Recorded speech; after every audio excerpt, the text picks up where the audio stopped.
So it is Thursday the 17th of January, and here we are, we're back again with Arrow. So just rewatched Burned, episode 10, and very solid, very well good, very good rather, as opposed to very well good. I need to get my wordings right here. It opens up explosively, excuse the pun, with Joanne's brother Danny, who works for Starling City Fire Department, gets murdered by who the character is known as Firefly. It's Garfield Lynns. He's actually a Batman villain. So as I say, it opens really well, very, very, very explosive, and over the course of the episode, obviously we find out the real reason why Garfield is behind these particular killings. He's already killed three firemen throughout the episode. He's killed 3 firemen.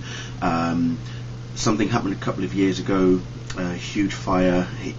Garfield was presumed dead, and you know, it emerges how he wasn't actually dead, and what happened to his crew, who were known as the Fireflies. And you've got Laurel actually helping Joe to find out more about obviously what happened to Danny, because, you know, even Joe went and got the incident report of what happened to her brother, how he actually died in the fire, you know, what caused him to die, all that sort of stuff. So the investigation was I wouldn't say it was intense. Even Laurel's father, Quentin, was hesitant to do the investigation himself when she asked him to. So it sort of, you kind of got the idea that they didn't want it to look like as if it was a murder. They thought it was an accident, because, you know, he's a firefighter, these things do happen, which is true. And you've got to, I have to admit, let me just say this right now before I actually go further into explaining about the episode, you've got to give firefighters, you know, men and women in the fire departments, epic credit for the work that they do. Let's be honest here. Come on, guys, let's be totally honest here. The amount of work that they do, and some of the things that they go through, and, you know, if they've had a long time colleague that they've worked with who suddenly, you know, lost their life in a fire, it's not an easy thing to just sweep under the rug. That's all I'm going to say. So kudos to you people out there for all your, honestly, your bravery. Seriously, right there. Anyway, so what else have we got? So Oliver, obviously, if you remember from before the break, at year's end, he got into a tussle with the Dark Archer, who we now know as Malcolm Merlyn, aka Tommy's father, and he felt weak. He felt useless. He felt inadequate. He felt like he had failed the city, as he said at the end of the episode. And you see him working out, trying to sharpen his skills again. He's not back to his best just yet, so he hasn't actually been the Hood for the past 6 weeks. It does mention it in him and Thea are watching the news, and they, you know, the news reader is saying that, you know, the Hood has not been seen for 6 weeks, but it kind of makes you wonder that, you know, should Oliver don the Hood again? Should he be out there as a vigilante kind of thing, you know, saving lives, as it were, being the hero kind of thing?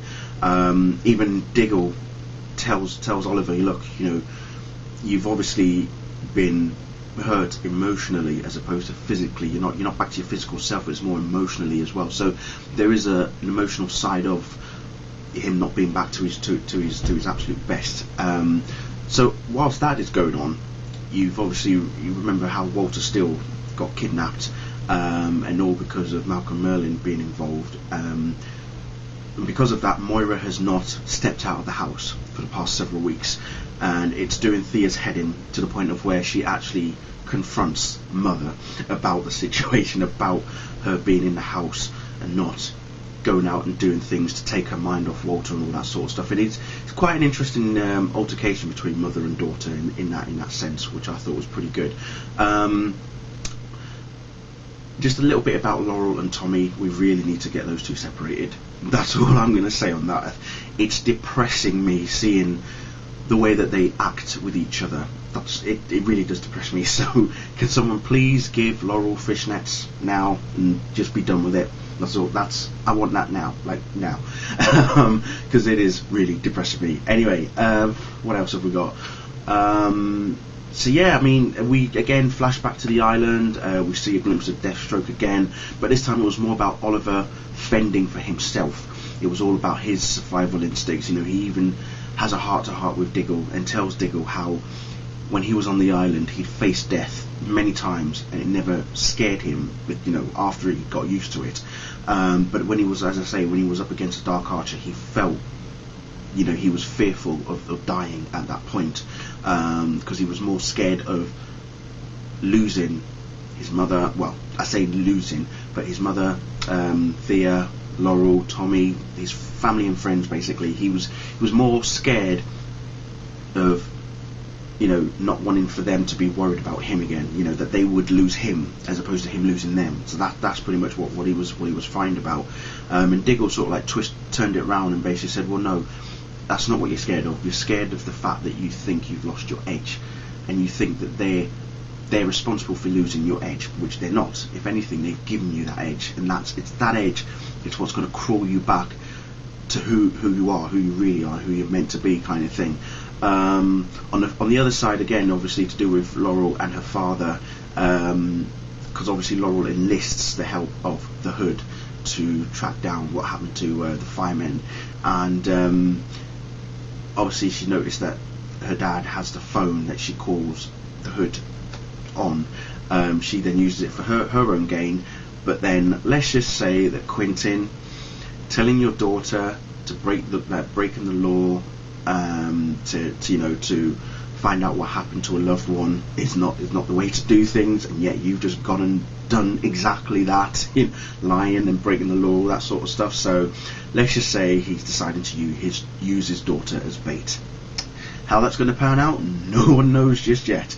So yeah, but again, very solid episode. I wasn't too happy about the ending, especially with what happened with Garfield. I mean, just what happened with Garfield anyway didn't really sit well with me, to be honest. Kind of like a cop-out in some sense. But will we see him again? Your guess is as good as mine, people. That's all I'm going to say. But yeah, like I say, I'm glad it's back. I have actually missed the show, epically missed the show, so I'm really happy that it's back.